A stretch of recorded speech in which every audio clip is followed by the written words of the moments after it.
భద్రాద్రి కొత్తగూడెం జిల్లా పాల్వంచ పట్టణ కాంగ్రెస్ ఆధ్వర్యంలో ఈరోజు తెలంగాణలో కాంగ్రెస్ ప్రభుత్వం ప్రారంభించిన 2 గ్యారెంటీలైన మహాలక్ష్మి పథకంలోని 500 రూపాయలకి గ్యాస్ సిలిండర్ మరియు 200 యూనిట్ల గృహజ్యోతి ఉచిత విద్యుత్ ప్రారంభించిన సందర్భంగా సంఘీభావంగా జై కాంగ్రెస్ జై జై రేవంత్ అన్న జై పొంగులేటి అంటూ నినాదాలు తెలుపుతూ పాల్వంచ పట్టణ కాంగ్రెస్ అధ్యక్షులు నూకల రంగారావు ఆధ్వర్యంలో ఇందిరా కాలనీలోని ఇందిరాగాంధీ విగ్రహం వద్ద పెద్ద ఎత్తున సంబరాలు జరుపుకున్నారు.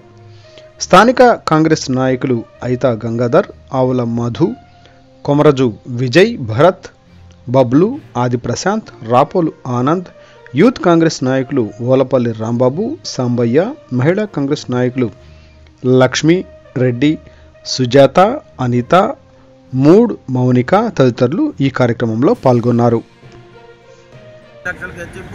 మరియు ఆడవారికి మహిళలకు ఉచిత ప్రయాణం ఏ విధంగా హామీ ఇచ్చారో అదే బాటలో ఈరోజు ప్రజాప్రభుత్వం రేవంత్ రెడ్డి గారి నాయకత్వంలోని కాంగ్రెస్ ప్రభుత్వం, రాహుల్ గాంధీ గారి ప్రభుత్వం ఈరోజు ప్రియాంక గాంధీ గారితో వారు ఇచ్చిన హామీ మేరకు ఈరోజు మరి యొక్క 2 గ్యారంటీలు అయినటువంటి మరి మహాలక్ష్మి పథకం, గృహజ్యోతి పథకం, 500కే గ్యాస్ సిలిండర్ కానివ్వండి, 200 రూపాయల యూనిట్లు ఉన్నటువంటి 200 యూనిట్లు ఉన్న వారికి ఉచిత కరెంటు ఈరోజు ప్రారంభించడం నిజంగా సంతోషదాయకం.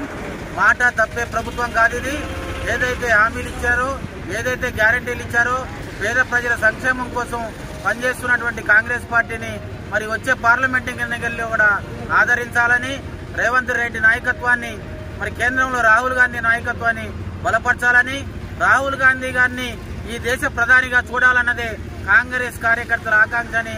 అప్పుడే నిజమైన ఇందిరమ్మ రాజ్యం మరి రాష్ట్రంలో ఏ విధంగా ఏర్పడిందో కేంద్రంలో కూడా ప్రభుత్వం అదే విధంగా ఏర్పడాలని కోరుకుంటూ జై కాంగ్రెస్, జై కాంగ్రెస్, జై కాంగ్రెస్, జై కాంగ్రెస్, రాహుల్ గాంధీ గారి నాయకత్వం. ఎన్నికల సమయంలో కాంగ్రెస్ పార్టీ ఏదైతే 6 గ్యారెంటీలు ఇచ్చిందో అది కాంగ్రెస్ పార్టీ ప్రభుత్వంలోకి రాగానే మొదటి నెలలోనే 2 గ్యారెంటీలు ఇవ్వనైనది. మరో 2 గ్యారెంటీలు ఈ రోజు నాడు రేవంత్ రెడ్డి గారి అధ్యక్షతన జరిగింది. ఉచిత గ్యాసు మరియు 200 యూనిట్ల కరెంటు ఫ్రీ ఇచ్చేసింది. అంటే ప్రభుత్వం ఏదైతే కాంగ్రెస్ పార్టీ చెప్పిన అవన్నీ అమల్లో పరుస్తున్నాయి. ఇప్పుడు ప్రభుత్వం వచ్చి కేవలం ఇంకా సుమారు కనీసం 2 నెలలు కూడా పూర్తి కాలేదు. అయినా కూడా మేము అనుకున్న అన్ని కూడా నెరవేరుస్తారు. అయినా కూడా ప్రతిపక్షంలో ఉన్న బీఆర్ఎస్ పార్టీ, బీఆర్ఎస్ అంటే బ్రోకర్ రాష్ట్ర సమితి పార్టీ, వాళ్ళు కళ్ళు చెదిరి మా మీద ఓరలేక రేవంత్ రెడ్డి అన్న మీద, కాంగ్రెస్ పార్టీ మీద పిచ్చి అవాక్కులు చువాక్కులు చేస్తుండ్రు. మొన్న హరీష్ రావు గారు అసెంబ్లీలో మాట్లాడుతూ ఏమైంది ఇంకా మీరు నెరవేర్చలేదని చెప్పంటుండ్రు. వాళ్ళు ఇచ్చిన హామీలలో ఏది నెరవేర్చలే. కాంగ్రెస్ పార్టీ ఇచ్చిన 6 గ్యారెంటీలలో అప్పుడే 4 నెరవేర్చింది, ఇంకా కూడా నెరవేర్చింది. రేవంత్ రెడ్డి గారికి మీద మాకు నమ్మకం ఉంది. ఈ 2 గ్యారెంటీలు మిగతా నెరవేర్చే లోపు ముందుగా బీఆర్ఎస్లో దోచుకున్న కాళేశ్వర ప్రాజెక్టు పైన కానీ వివిధ ప్రాజెక్టులలో దోచుకున్న సొమ్ముని కక్కించాలంటే కల్వకుంట్ల కుటుంబాన్ని తక్షణమే వాళ్ళ పైన సిట్టింగ్ జడ్జితో విచారణ చేసి వాళ్ళని జైలుకు పంపించాలని మేము కోరుకుంటున్నాం.